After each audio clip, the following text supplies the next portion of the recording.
สบายดีมื้อนี้พามาเบิ่งการตั้งฉากโต๊ะซอยเนาะที่ว่ามีแขนอัตโนมัติบ่ได้ตอกล็อกบ่ได้ตอกล็อกไว้คืออ่าบางบางคนเขาเฮ็ดเนาะเพราะว่ามีแขนครึ่ง2เบื้องคือในหูปและแขนเบื้องซ้ายและเบื้องขวาเนาะเบื้องส้นโต๊ะแล้วก็เบื้องท้ายโต๊ะแล้วก็พวกเฮาแทกเบิ่งไม้เฮาอยากได้จักเส้นแล้วเลื่อนออกได้ฉากดังกล่าวเนี่ยแทกไม้4เส้นเนาะคือไม้ในหูปนี่4เส้นเฮาก็มาแทกเอาใบเลื่อยจากใบเลื่อยหาฉากนี่ก็เขียวในเนาะประมาณ4เส้น4เส้นหรือว่าสิเอาไม้ที่เฮาอยากได้ขนาดดังกล่าวนะไปแทกเอาเลยก็ได้เนาะอยู่ใน4เส้นไปเลยก็ได้นี่ได้แล้วเสมอกันแล้วก็เดินเครื่องซอยเทียมซอยเลยเนาะ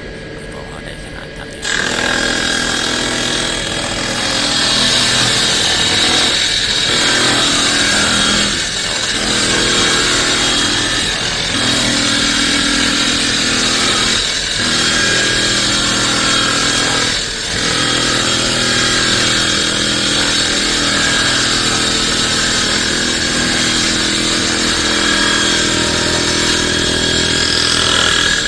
ไปซอยเรื่อยๆหลังจากซอย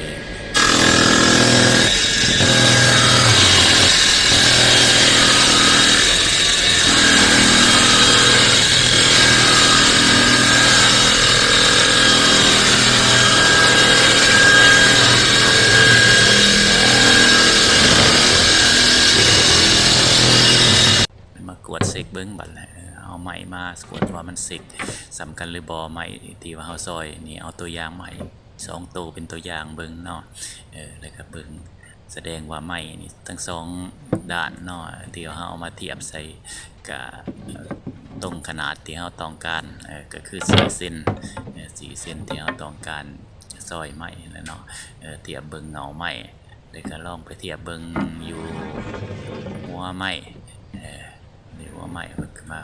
มันก็สำกันเสมอกันพอดีเนาะแสดงว่าเฮาบ่ต้องตอกฉากบ่ต้องย้ายฉาก